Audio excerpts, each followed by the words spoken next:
부부가 함께 사이좋게 살다가도 둘 사이에 틈이 생길 때가 있습니다.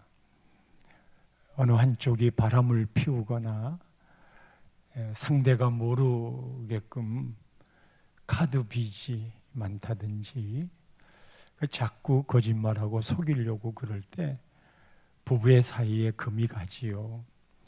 근데 부부의 사이가 멀어지는 요인 중에 또 하나가 있으니 그게 자녀 교육 때문에 그러기도 합니다. 부부가 공히 자식이 잘 되기를 바라는 마음 틀림없지만 자식을 어떻게 키우느냐 하는 교육 방식이나 어떻게 자식을 대하느냐 하는 것에 따라서 서로 의견이 갈라지고 속이 상하고 다툼도 일어납니다. 이삭과 리브가 부부는 꽤나 좋았던 관계였지만 에서와 야곱 두 아들의 문제로 편애가 생기면서 점점 부부의 마음이 멀어지게 됩니다. 갈등의 정점은 축복권이었습니다. 당시에 아버지가 갖고 있는 그 가정의 축복권은 하나님이 주신 것이라 믿어 절대적이었습니다. 하나님은 아버지를 통해 자식에 대한 축복의 권위를 부여하셨고 가정이나 공동체 그리고 교회는 그 권위를 받아들이고 소중하게 여겨왔지요. 창세기 27장에는 아버지가 자식에게 하는 그 축복권이 모두 10번 정도가 등장합니다. 아버지가 축복하겠다. 아들은 축복해 주세요. 그런 말들이 말이지. 아버지 이삭은 큰아들 에서에게 당연히 축복해 주려고 했습니다. 그래서 27장 4절 말씀을 보면 내가 즐기는 별미를 만들어 내게로 가져와서 먹게 하라.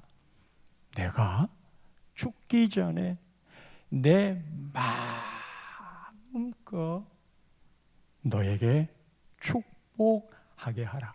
아버지의 의지가 마음껏 축복하겠다고 다짐하고 있어요. 그럼에도 둘째 아들에 대한 축복권 배려는 어디에도 없었습니다. 둘째를 편애하는 어머니 리브가는 계략을 짭니다. 둘째를 큰 아들로 둔갑시켜서 아버지의 축복권, 남편의 축복권을 얻으려 했습니다. 눈이 어두운 남편을 이용하여 일찍 별미를 만들고 큰 아들의 옷을 입히고 염소털을 붙여서 큰 아들 인척했습니다. 만난 별미를 먹는 건 미각을 만족시키는 것이고 옷의 향취를 맡는 건 후각이고 털을 만지는 것은 촉각이었습니다. 미각과 후각과 촉각을 다 동원해서 큰 아들인 것처럼 했지요. 야곱은 들킬까 봐 두려워서 거절했지만 둘째를 편애하는 어머니 리브가는 27장 13절에 이렇게 말합니다. 어머니가 그에게 이르되 내 아들아 너의 저주는 내게로 돌리리니 내 말만 따르고 가서 가져와라. 그리고 어머니의 이 작전은 성공을 합니다. 아버지 이삭은 둘째 아들을 큰 아들인 줄 알고 전심으로 축복합니다. 여러분 그 축복의 내용이 궁금하지 않으세요? 아버지가 자식에게 주는 전적인 마음의 축복, 그것이 27절에서 29절에 나옵니다. 27절 이렇게 말합니다. 내 아들의 향취는 여호와께서 복 주신 밭의 향취로다. 옷의 향취를 맡았어요. 아버지가 편애하는 큰아들 에서의 향취예요. 내가 이놈을 좋아했기 때문에 그 향취를 맡고 마음껏 축복하는 거예요. 여러분, 후각은 냄새 요법으로 낫게 하는 것 중에 하나가 아로마 테라피가 있잖아요. 기분 좋은 냄새를 맡으면 마음에 평안이 찾아와요. 좋은 기분이 돼요. 그럴 때 마음껏 축복하고 싶어서 별미를 먹었으니 미각을 만족시켰고, 그리고 향취를 맡았으니 후각도 만족시켰고, 이놈이 진짜 큰아들인가 하는 걸 확인하기 위하여 눈이 잘 안 보이니까 염소털 붙인 그 손도 다 확인했어요. 부모가 마음껏 축복하고 싶었어요. 그래서 첫 번째 나온 말이 내 아들의 향취는 여호와께서 복 주신 밭의 향취다. 여러분, 여호와께서 복 주신 밭이 어떤 걸까요? 하나님이 약속했던 후에 이루게 될 가나안 땅에 젖과 꿀이 흐르는 그 땅의 축복을 선포했어요. 두 번째로는 28절에 하나님은 주시기를 원한다. 하나님은 주어가 나오고, 그 다음에 너에게 주시기를 원한다. 그럼 목적어, 무엇을 주시기 원하나? 하늘의 이슬. 이슬은 기온차가 심한 곳에 낮에 비가 안 오고 가물어도 촉촉히 식물과 대지를 적시는 생명수 같은 게 이슬이에요. 하늘의 이슬이라는 건 영적인 축복입니다. 동시에 땅의 기름짐이며 이거는 육적인 축복입니다. 하늘의 영적 축복과 육적인 축복이 이 땅에 기름진 것으로, 그것의 구체적인 내용은 풍성한 곡식과 포도주를 내가 축복하는 내 아들아 네가 받기를 원하노라. 사랑하는 성도님들의 가정에도 이 축복이 임하기를 바랍니다. 여러분들의 자녀들에게도 이 축복이 임하기를 바랍니다. 그런데 이 축복이 내려오기 위해서는 여러분 아버지가 축복을 해야 된다는 사실을 잊지 마십시오. 요한 3서 1장 2절에도 이런 축복을 말했건만, 사랑하는 자여 내 영혼이 잘됨같이 내가 범사에 잘되고 강건하기를 내가 간구하노라. 너의 영혼이 잘됨같이, 이게 하늘의 이슬이에요. 내가 범사에 잘되고 success, 성공, 형통이지요. 그리고 강건, 육체의 건강이지요. 장수를 의미합니다. 영혼이 잘 되는 것처럼 이 땅의 삶이 잘 되기를 원하노라. 오늘도 이 축복이 사랑하는 성도님들 가정과 자녀 위에 생업의 분복 위에 임하기를 축복합니다. 여러분, 제가 축복을 한다고 그랬어요. 하나님이 교회의 축복권을 이렇듯 허락해 주었어요. 당회를 통하여 그 축복이 흘러가게 돼 있어요. 그러니까 이 축복을 아멘으로 받으십시오. 아멘은 진실로라는 의미거든요.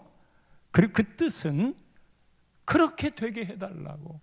대표로 기도할 때 아멘 그러면 그 사람의 기도가 내 것이 돼요. 나에게도 그렇게 이루어 주소서. 축복의 말을 던질 때 그 말을 온 팔을 벌려 치마까지 벌려 주머니에 받으면 그게 내 것이 되거든요. 그게 아멘이라는 뜻이잖아요. 그뿐 아니에요. 29절 말씀해 보면 큰아들한테 이렇게 축복을 선포합니다. 만민이 너를 섬기고, 으뜸이 되는 거예요. 열국이 내게 굴복하리니, 영향력이 있는 거예요. 특별히 내가 형제들의 주가 되고, 여러 형제가 있더라도 바로 큰아들 네가 형제들의 주가 되고, 내 어머니의 아들들이 너에게 굴복하며, 거기에 대한 축복이요. 너를 저주하는 자, 그 사람은 저주를 받고 너를 축복하는 자는 복을 받기를 원하노라. 이거 어디서 많이 들었잖아요. 아브라함을 복의 근원으로 택하고 너는 복이 될지라 그러면서 이 말을 했잖아요. 그러니까 지금 이 말은 복의 근원이 어디로 흘러가는가를 잘 헤아려야 돼요. 하나님이 아브라함을 택했어요. 자격 조건이 있어 택한 게 아니고 하나님의 전적인 주관으로 택하고 난 다음에 하나님이 그에게 복의 근원이다. 복이 너로부터 흘러가는 건데 이 복은, 복 있는 사람은, 복의 근원은 누가 너를 저주하면 그가 저주를 받는다. 복의 근원을 저주하면 안 돼요. 누가 너를 축복하면 축복하는 자가 복을 받기를 원하노라. 따라서 성도 여러분, 여러분들이 복의 근원이라는 예수 그리스도를 통해 아브라함의 후손이 되었다는 하나님의 택하심의 믿음이 있으시지요? 그런 모든 자들은 이게 복의 근원이에요. 복의 근원이 될지라가 아니로 이미 복의 근원이에요. 복댕이에요. 나를 통해서 복이 흘러가게 돼 있어요. 내가 가는 직장에 복이 흘러가요. 내가 결혼하는 그 집안에 복이 흘러가요. 내가 섬기는 우리 나눔의 교회에 복이 흘러갑니다. 그건 하나님의 선포예요. 내 조건이 아니고. 그렇다면 누가 나에게 험담을 하는 걸 들었어. 그 내가 정말 속이 상해. 우리는 보통 그런 일을 겪으면 이것 봐라, 이럴 수가 있어? 가만히 있으면 그게 사실이 되니까 그냥 그거를 막 아니라고 따지려고 삼자 대면하자. 네가 이 말 했다며 공식적인 사과해라. 그렇게 막 나의 억울함을 이야기하고 싶어 하잖아요. 믿음의 여유라는 건 내가 잘못했기 때문에 그런 거면 그 말을 듣고 빨리 회개하세요. 속상해하지 말고, 제가 이렇게 모자라네요 하나님, 어떻게 해요? 그러면서 철들겠지요. 하나님, 그 말이 맞아요. 그런데 내가 그렇지 않은데도 험담이 들어오면 그냥 가만 놔두세요. 왜? 나를 저주하는 자, 그가 저주를 받는데 이게 복의 근원인 거예요. 원수 갚음이 하나님께 있는 거예요. 이럴 때 우리의 마음을 빼앗기지 않고 그것이 곧 믿음의 여유가 돼서 우리를 바라볼 때 참 저분은 인격자야 라고, 진짜 믿는 사람이야 라고 말하게 되는 거거든요. 누군가 나를 막 축복하고 인정을 해주었어. 그 사람이 복 받는 거예요. 교만의 차원이 아니에요. 하나님의 언약과 약속의 차원인 거예요. 그렇다면 우리 모두는 예수 그리스도를 믿어 아브라함의 후손이 되어 복의 근원된 자라고 이야기했은즉 이게 다 교인들이라는 말이에요. 내가 함께 살고 있는 남편과 아내가 예수 안에 목사님께 주례받고 같이 신앙생활을 시작한 부부라고 그런다면 남편, 아내 둘 다 복의 근원인 거예요. 그러니까 아내가 남편을 저주하면 그 저주가 아내한테 간다는 거 몰라요? 남편을 축복하면 그 축복이 아내한테 간다는 거 몰라요? 아내를 막 무시하고 사랑하지 아니하면 그 저주가 나한테, 남편한테 온다는 건 몰라요? 이거를 범주를 더 넓히면 교회 안의 공동체를 바라볼 때 우리 모두는 예수를 믿는 사람들이잖아요. 예수 안 믿으면 여기 우리가 왜 와 있을 이유가 있어요. 물론 그 믿음의 정도와 농도는 다르다 할지라도 우리 모두는 다 하나님의 형상을 갖고 있고 예수 그리스도가 내 구주가 되시는 분들이니까 하나님의 약속 따라 교인들 모두는 다 복의 근원된 아브라함의 후손들이에요. 영적 후손들 믿습니까? 그렇다면 교인들에게 험담하면 안 돼요. 교인들을 자꾸 나쁜 저주성의 말을 하면 안 돼요. 결국 그것이 다 나에게로 돌아온다니 얼마나 무서운 일이겠어요. 그 대신에 축복을 하십시오. 이 축복을요, 우리 나눔의 교회 어르신들은 다음 세대에, 다음 세대를 볼 때마다 자꾸 이뻐해 주세요. 불교권에서는요, 머리에 정령이 있어서 머리를 쓰다듬어 주면 그건 큰 신뢰라고 하지만, 우리 하나님의 법칙에는요, 안수의 법이 있어가지고 축복할 때는 머리에 손 얹고 안수해 주는 거예요. 병을 고칠 때에도 머리에 손 얹고 안수해 주는 거예요. 그러니까 자꾸만 쓰다듬어 주세요. 애들을 쓰다듬어 주세요. 우리 나눔의 교회 나오는 아이들은 다 잘 되거라. 그렇게 축복을 해주면 그 축복이 나에게도 있지만 모든 교회 공동체 안에 흘러가는 거거든요. 다른 사람을 저주하는 건 그게 독화살입니다. 독화살을 쏘면 그 사람이 그거 맞고 죽게 돼 있어요. 그러니까 그 미운 놈은 내가 독화살을 쏘겠다고 쏘는데 좋아요. 쏴서 그를 죽이세요. 그런데 문제는 독화살이 나가려면 나한테 독이 많이 묻혀져 나가야 돼요. 나에게 먼저 독이 가득한 거예요. 내가 먼저 죽는 거예요. 축복은 이미 우리에게 복의 근원의 샘으로 있어요. 그러니까 퐁퐁퐁퐁 복이 솟아 나오는 거예요. 다른 사람에게 나를 통하여 계속 복을 주게 돼 있는 거예요. 이게 아버지 이삭이 축복한 큰 아들에게 내린 축복이에요. 실제로는 둘째가 받았지만, 둘째 아들 야곱은 결국 아버지의 축복권 얻어냈습니다. 그 축복권에 걸맞는 축복을 지금 받아냈습니다. 형에게는 장자권을 얻어냈고 아버지에게는 장자권에 걸맞는 축복권을 받아냈습니다. 여러분, 우리가 임직을 하잖아요. 임직을 하면 그 임직의 장자권을 얻은 거예요. 이 임직의 장자권이 축복권으로 마무리가 돼야 돼요. 이 축복권은 임직자의, 중직자의 그 직분을 하나님 앞에서 제대로 행할 때 하나님의 축복권이 그곳에 머무는 거거든요. 계급장만 달았다고 인정되는 것일까요? 그러니까 나는 권사 됐어, 안수집사 됐어, 장로 됐어, 목사 됐어.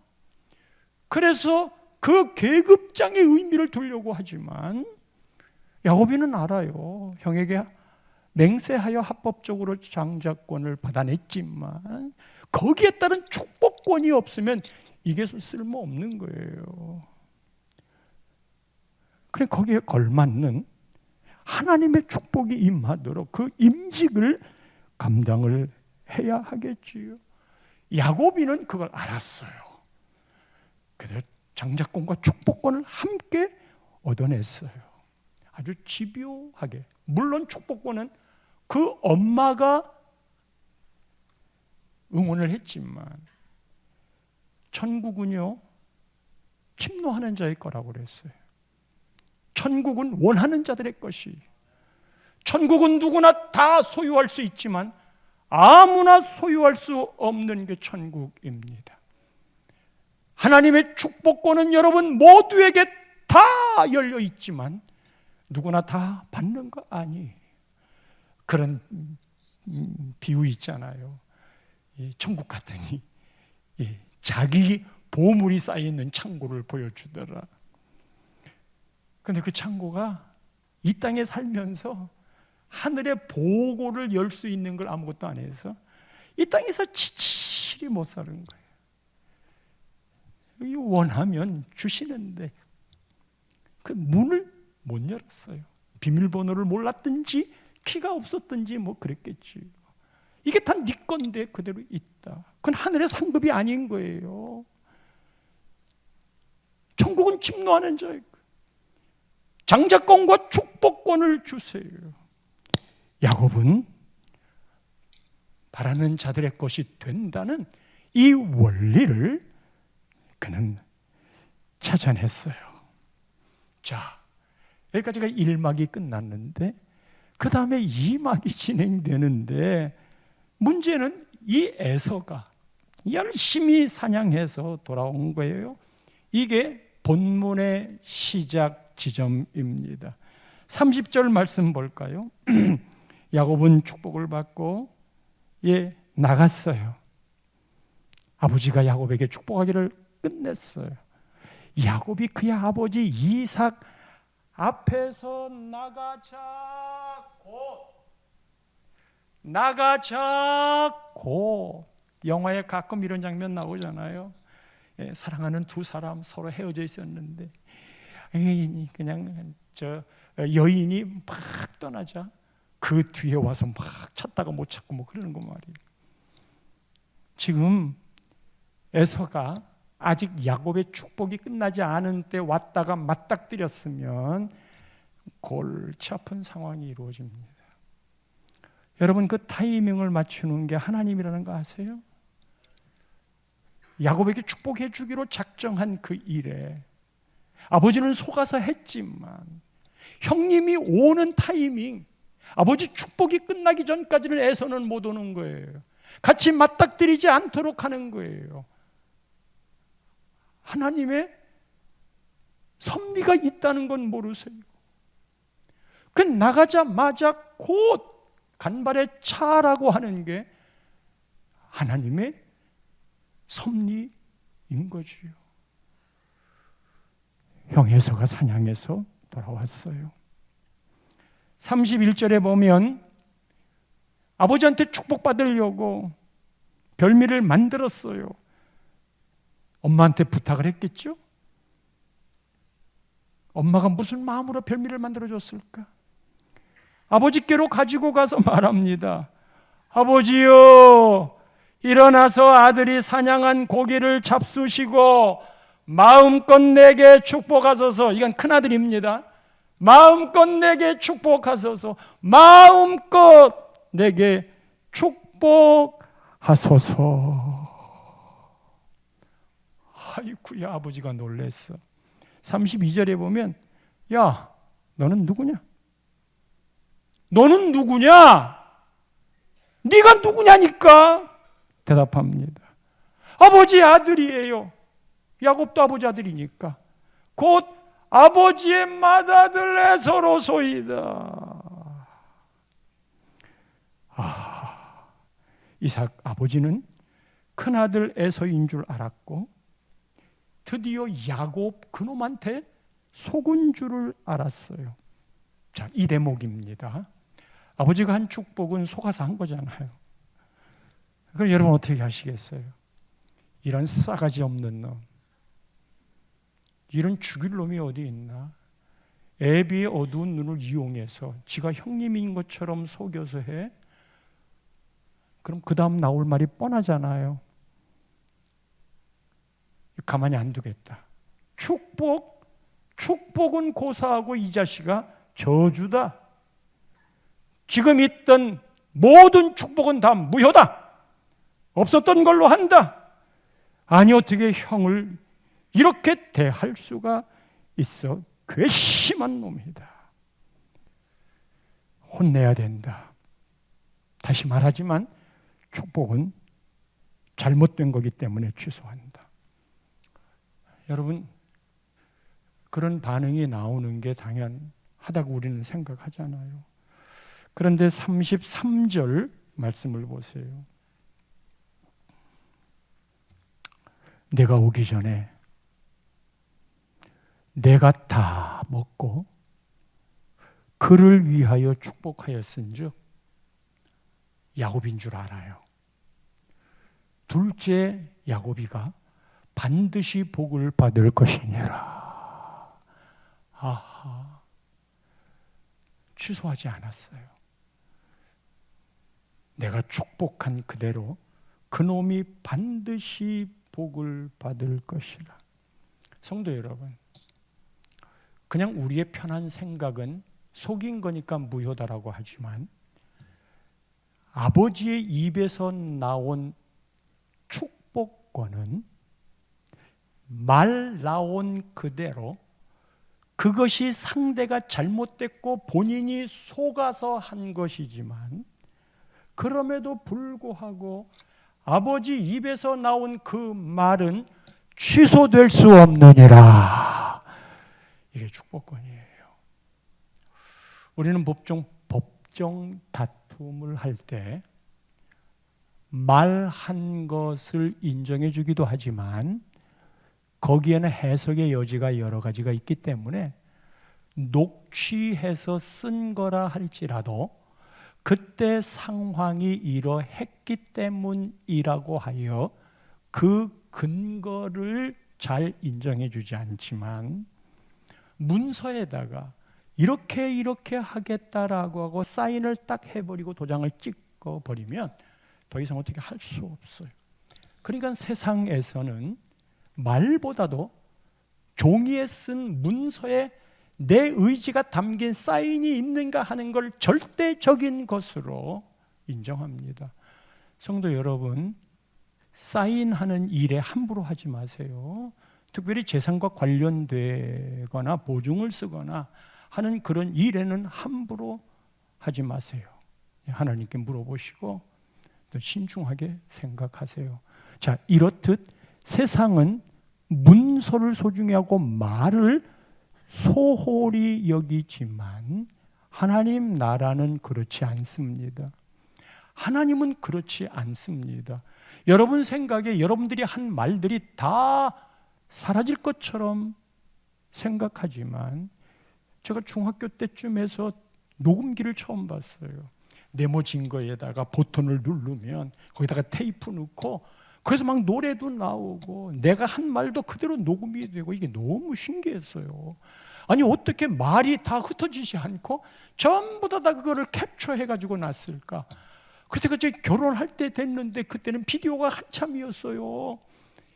녹음 테이프는 테이프를 꺼내서 보면 이게 그냥 짙은 고동색 그 얇은 테이프에 이거를 가지고 막 햇빛에 비춰봐도 전구에 비춰봐도 이게 뭐가 뭔지 모르겠어요. 어떤 원리 때문에 이렇게 된지 모르겠어요. 과학적인 논리는 모르지만 분명한 건 흩어져 없어질 모든 말들이 다 캡처가 됐거든요.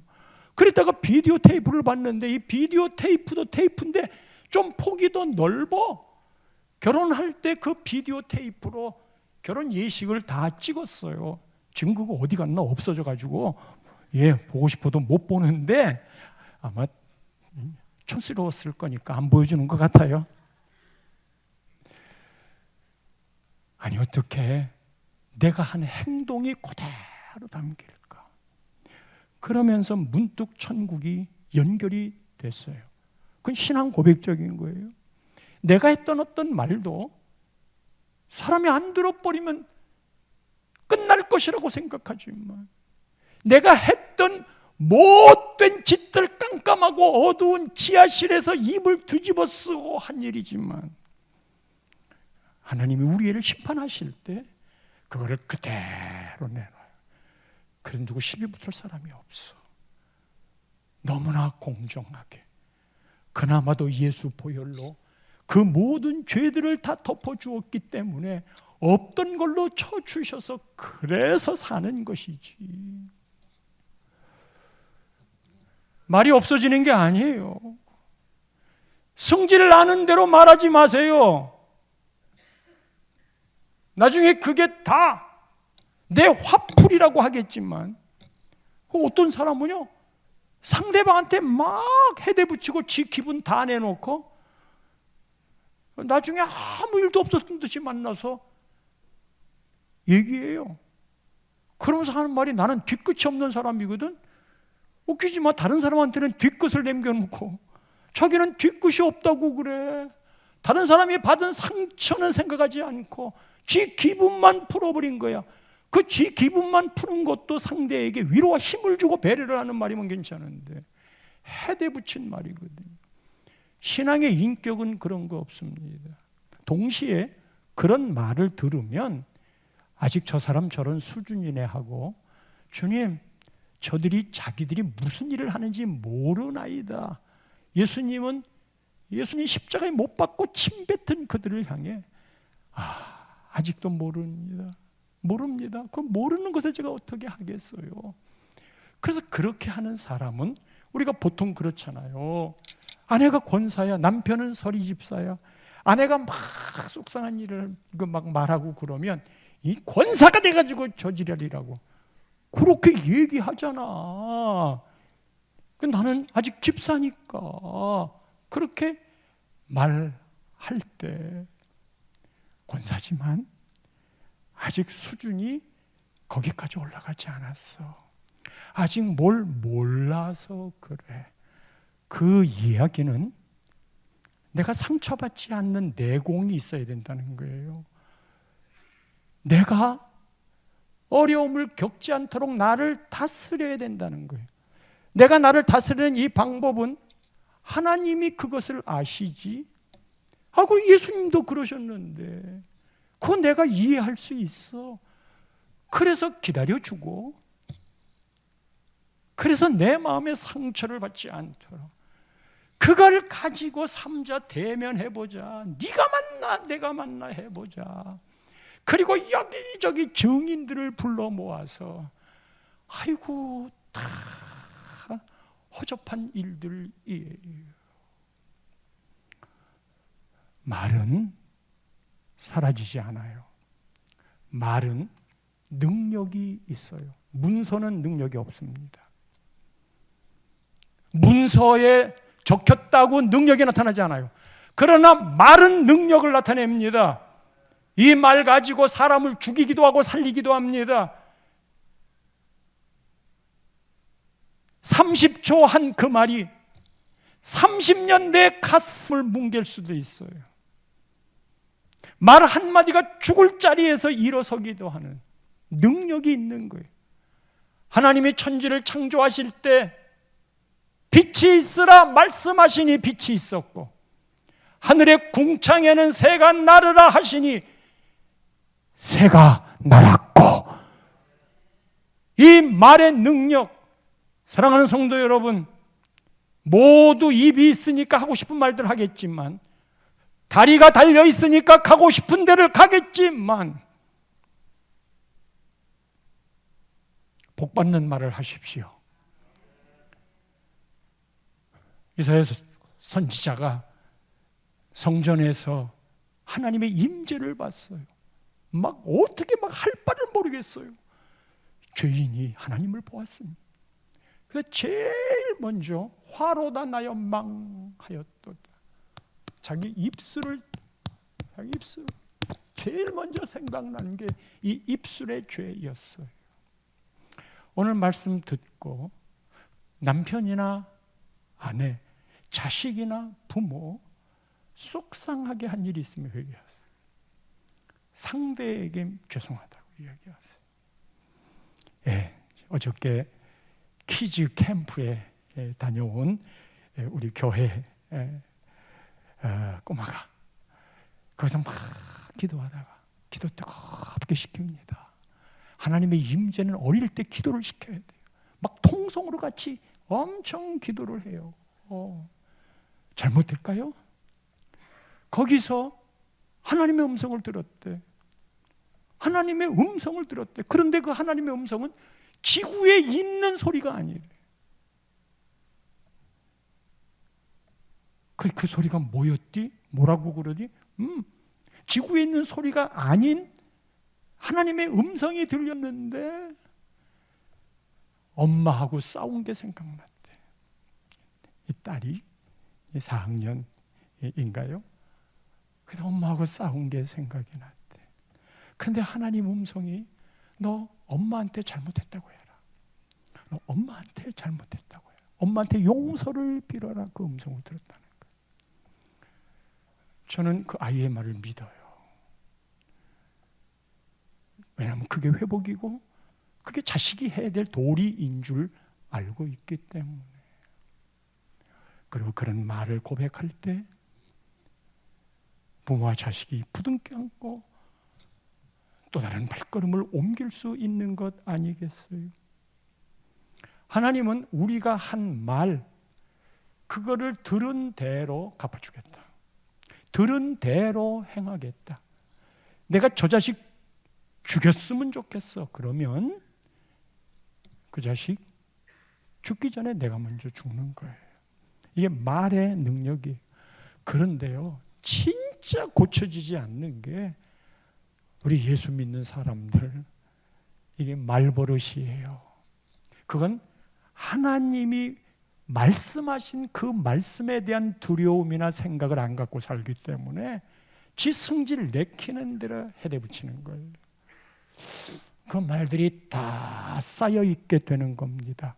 물론 거기에 대해 진정한 회개를 하면 하나님이 동이 서에서 먼 것처럼 종같이 붉은 자도 흰 눈처럼 맑게 해주시는 하나님의 능력과 은혜가 있기 때문에 내 죄를 덮어주는 거지. 그래서 숨쉬며 사는 거지. 여러분, 그게 아니면 우리 살 수가 없어요. 그래서 예수 안 믿는 사람들이 뭐가 제일 힘드냐 하면 이 죄책감을 벗어날 방법이 없어. 예수 믿는 게 얼마나 큰 은혜인 줄 아십니까? 정말 평안을 누릴 수 있는 길들을 열어놓았거든. 그것도 당신의 십자가에서 죽으신 내 죄를 담당한 그 은혜 때문에 말이지. 아버지 축복권을 이삭은 잘못된 상대에게 속아서 바보처럼 주었지만 물을 수 없었어요. 33절 말씀을 다시 보면 여기에 이삭 아버지의 반응이 나옵니다. 보세요. 큰아들이 찾아왔어. 그런데 얘기를 듣고 심히 크게 떨며 이르되, 호호, 크게 떨며, 그것도 심히. 뭐 때문에 떨었을까? 뭐 때문에 떨었을까요? 아니, 이놈의 자식이 애비를 속여, 그것도 애비의 육체적인 약점을 이용해서 애비를 속여 내 이놈의 자식 가만두지 않을 거다. 그것 때문에 심히 떤 게 아니에요. 왜냐하면 그가 반드시 복을 받을 것이라고 이야기를 했기 때문이에요. 그러면 무엇 때문에 그렇게 떨었을까?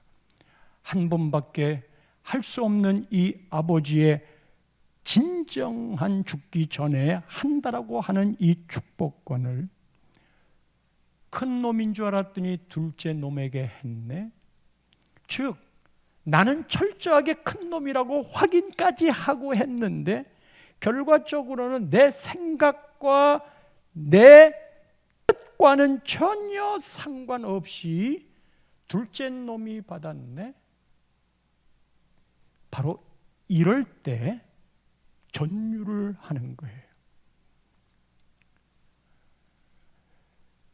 어부인 제자들이 갈릴리 풍랑 이겨낼 줄 알고 자기의 실력과 경험을 다 동원했지만 그날은 안 됐어요. 평생 갈릴리 바다에서 잔뼈가 굵었는데 내 뜻과 내 경험과 내 실력이 먹히지 않을 때 그 제사, 어부도 아닌 목수인 예수님이 보이는 거예요. 우리가 죽게 된 걸 왜 돌보지 아니하십니까? 아, 그래. 나는 철저하게 큰 아들이라고 생각하고 그놈한테 주어야지 했는데 내가 사랑하지 아니하는 둘째 놈이 받았네. 그게 하나님의 역전 드라마, 그게 하나님의 반전. 맞아. 이게 맞아. 따라서 여러분, 우리가 늘 나의 자랑거리들이 있잖아요. 내가 잘하는 거 있잖아요. 하나님 준 은사인데 나도 모르게 저를 얘기하는 거예요. 그게 자꾸만 나가. 자랑거리가 나가.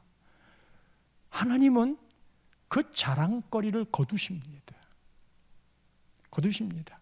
그게 내 실력이 됐던 또 내가 그동안 은사로 받았던 것이든 그게 내 자식이 되었던 그게 내 학벌이 되었던 나에 속한 이 모든 것들, 교회가 되었던 그거를 자랑하면 하나님이 그걸 거두어 가요.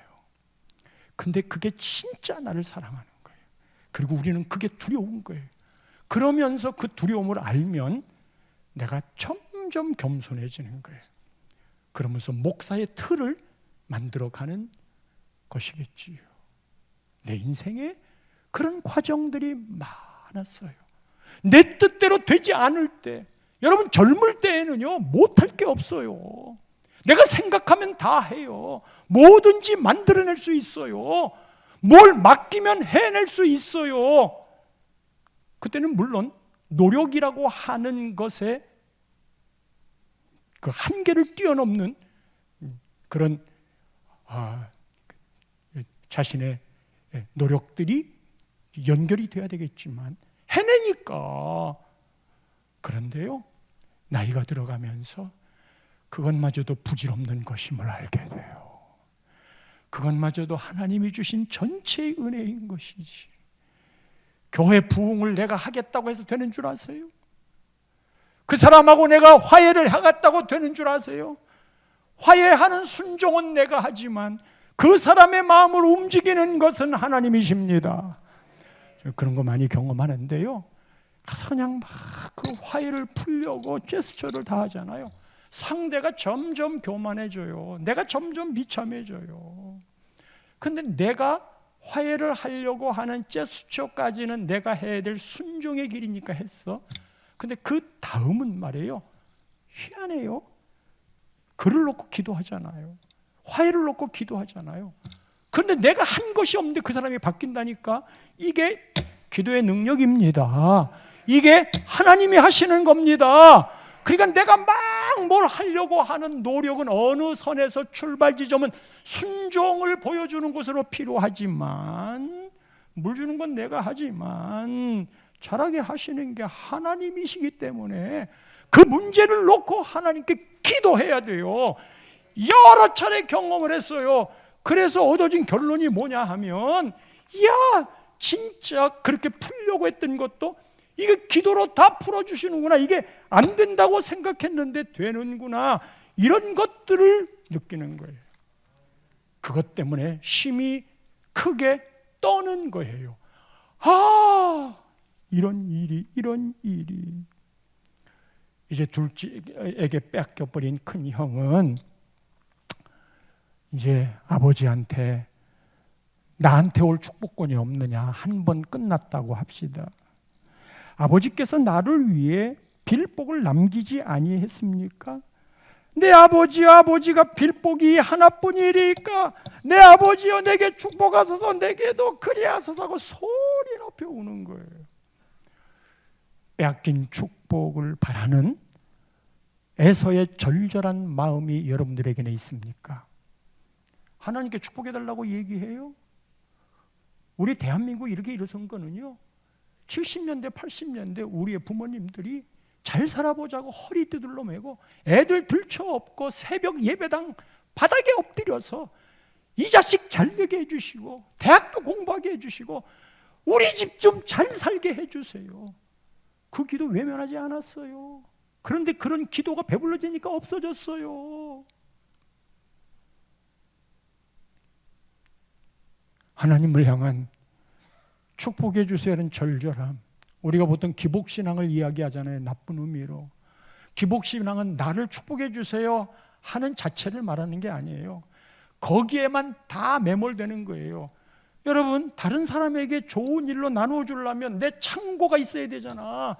창고에서 인심 난다고 내 창고에 줄 게 있어야 그것도 되지. 물론 창고의 것만으로 주겠다고 하는 건 아니지만, 다른 것들도 줄 수 있는 거 많이 있지만 내가 축복을 받아야 다른 데에다가 나눠주기도 하는 거지.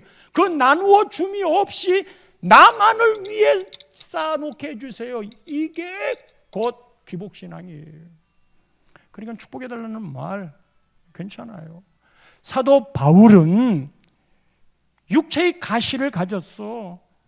그래도 어떤 사람이 너무 아파가지고 40년 동안, 말하면 다 알만한 분이지만, 그래서 계속 이 장염을 앓았는데 육체의 가시라고 생각했어요. 근데 하나님께 기도했더니 하나님이 너 사도 바울처럼 3층천 천국을 보고 왔느냐?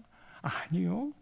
사도 바울은 3층천에 가서 천국을 보고 왔기 때문에 교만하지 말라고 육체의 가시가 있는데 너는 아니야. 너에게 있는 건 육체의 가시가 아니고 질병이야. 질병을 낫게 해달라고 기도해. 그래서 그딱 거기에 매달렸어요. 중언부언하는 기도는 반복하는 기도가 아닌 거예요. 목적 있게 기도하는 것이고 그 목적이 없이 기도하는 제목들이 중언부언하는 거예요. 그래서 막 열심히 다른 사람은 치유하면서 자기 자신 치유가 안 됐던 그 병을 고치게 되었어요. 그런 절절함이에요. 그런 축복. 삶이 팍팍하고 어려워요. 기도하세요. 기도할 수 있는데 왜 걱정해? 결국 아버지가 축복을 해주는데 그 뒤 내용을 보면 축복이 충돌 안 돼. 형제들의 머리가 된다면, 여기도 기분 좋게 형제들의 머리가 된다면 축복. 하늘의 이슬 땅의 기름짐, 이놈한테 그렇게 했는데 이놈한테도 그렇게 하면 충돌이 돼. 그래서 여기는 거기에서 멀어진다고. 이게 에서에게 주었던 축복의 내용이에요. 여러분 모두는 복의 근원으로 하나님이 택하신 자들입니다. 그리고 우리는 가정의 부모를 통해 이 땅에 왔습니다. 아버지가 되십니까? 축복권을 쓰십시오. 아내가 되십니까? 남편이 축복권을 쓰도록 남편을 높이십시오. 남편을 높이는 방법은 남편의 존재를 아이들 앞에서 인정해 주는 겁니다. 밥상머리에 앉으면 아이들이 아빠의 존재를 알 수 있도록 아빠가 먼저 숟가락 들면 들도록 해보자. 그런 게 어디 있어요? 지금 학교 가려고 바빠 죽겠는데 우리 모든 교육은 식탁머리에서 배웠어요. 그리고 믿음의 줄기도 우리 주제가 가족 복음화이잖아요. 그런 질서가 무너지면, 하나님이 주신 권위가 사라지면 가족 구원 요원합니다. 지금은 모두 그런 틀들을 지금 다져가고 있는 겁니다. 이 땅에 아버지들이요, 열심히 돈 벌어다 주는데 자신은 너무너무 피곤해. 왜 그런 줄 아세요? 축복권을 이용하지 않기 때문이에요. 나눔의 교회 가정 여러분, 축복권 하나님이 부여하신 것도 알고 잘 사용하고 순종해서 가족의 풍성을 누리는 은혜가 있기를 축원합니다.